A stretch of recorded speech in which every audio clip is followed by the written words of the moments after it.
What's going on, everybody? It's Nice Pants Lance. Today we got a first ride for you. 2015 Harley Lowrider DYNA. This bike is a little different than the Softails I've ridden. Essentially, the DYNA was put out in the late 70s based on the Super Glide, and yeah, it's essentially a big bore motor in a Sportster frame. So without further ado, let's hop on this thing.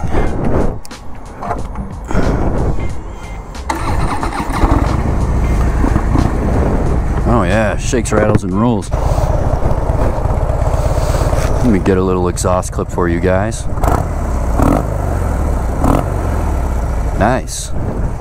Not too bad. It's got a Super Trap muffler on it, so it's actually pretty quiet. One thing I like about this is it has dual disc front brakes on it. Most of the Softails I've ridden do not have dual disc, so this is definitely refreshing. I like bikes that can stop just as well as they go. It's got the 103 twin cam in it, so I believe it's the same motor that was in the Softail Slim.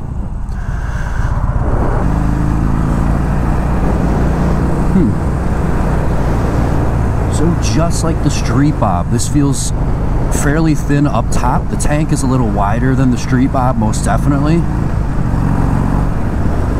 but the bottom of it feels kind of heavy.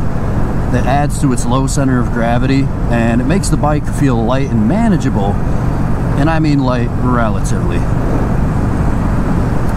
But the handling doesn't feel very sharp. It's a little wallowy, just kind of drifts around. Not very sharp, which makes sense. This is not a sport bike. The mid controls feel extremely comfortable. This is my ideal setup for foot controls right here. It doesn't feel as high up as the Street Bob, but these mid controls have my legs bent at a perfect 90-degree angle. Just far enough forward where I don't feel cramped, but close enough to me where I feel very in control. I feel like I have a lot of control over this bike. You know, the Super Trap exhaust is very quiet, but it still produces a lovely tone. Not gonna lie, it still sounds nice for being quiet, and I'm not usually the guy to say that.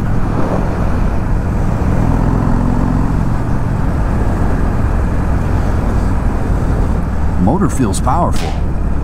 Actually powerful enough where I'd like to do a 0 to 60. Let's see what this DYNA Lowrider's got.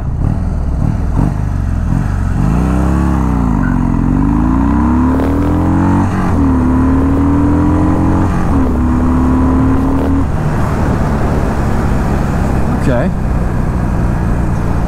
That wasn't too bad.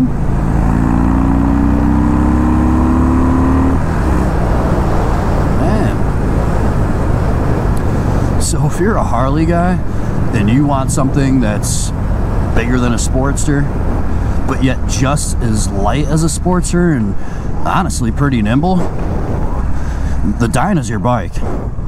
Most of the Harleys I've ridden so far were Softails. This couldn't be further from it. Oh my god. Look at the way this thing rumbles. My goodness. Things kind of rattling me around just sitting here.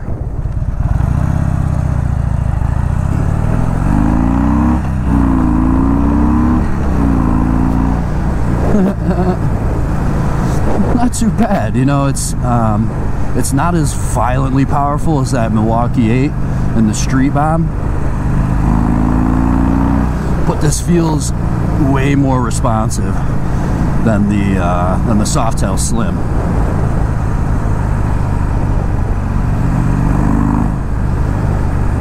Nice. Oh, okay. Not impressed with the suspension. Feels pretty stiff. The seat actually kind of feels stiff as well. It's definitely wider than the Street Bob, wider than my Speed Twin seat, but it's definitely a little hard.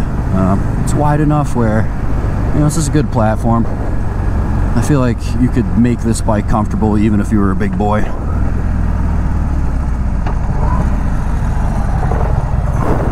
Man, this thing, it kind of shakes and rattles. Definitely a lot more than the Street Bob. A lot more than the Softails I've ridden. This feels pretty raw compared to the Softails. It's not necessarily a bad thing if that's your style. Hey, buddy. I like the auto-canceling turn signals. Easy feature. Took me a little bit to get used to because part of my riding process is turning off the turn signal when I'm done, and that whole step gets skipped. So it took me a second to realize, hey, I don't even need to touch my turn signals after I've completed the turn. It doesn't blip as well as other bikes. I've noticed bikes with open exhaust tend to blip a little better. This thing's got a super trap muffler, so it's fairly quiet. Lots of back pressure, but you know, it's fairly quiet still. Man, this thing shakes so bad. When I was opening up the throttle, it's like I can't even see in the rear view mirror. It's unbelievable how much this thing shakes when you're at an idle. And it shakes while you're moving too. You can feel lots of feedback. It's belt drive. I think this thing weighs like north of 660 pounds somewhere. But suspension is tight, kind of responsive. I like this thing. I like it. The clutch feels a little heavy, but it's not too bad. It's about the same as the Milwaukee 8114, even though it's a smaller motor. This thing feels, looks, and kind of acts like a factory custom. I have to say it. This literally is like you took a Sportster frame or something close to it and shoved a big bore motor in it. Feels great. Now I see why these DYNA guys are doing wheelies and burnouts and all sorts of shit. It's one of the most easily manageable big bore Harleys I think I've ever ridden.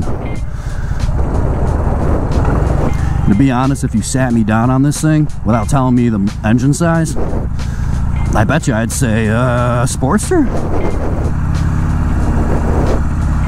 Look at these guys right here. So that was a pretty quick test ride. The first test ride I did, my camera overheated and died. This GoPro Hero 7 is trash. Oh my god, the kickstand is like tucked right behind that cover. Kind of a sketchy kickstand if you ask me. But looks good. Very minimalistic. You got the gauges and right on the tank. It's not much to see there. You got your speedometer and your tachometer. Really not much to see. But this is an okay bike. Great bike for a Harley enthusiast that wants a little bit more performance, wants a Harley that kind of handles, a Harley guy that doesn't necessarily just want to tour everywhere. This is the bike for you. Real shame they don't make them anymore. Softails are nice, but you know, as far as sports goes, this is what you want. You know, you're going to tail the dragon, you want to take on in something like this. Lean angle isn't sports bike good, but brakes good, goes pretty good. It's got the twin cam, so great platform. 6-speed transmission, belt drive, you know, good brakes. They honestly don't make a bike like this anymore. Softails feel way different. Great bike. I guess I don't really have much else to say about it. If you like this video, please give me a like. If you want to see more and hopefully see me get a new GoPro, please subscribe. Peace.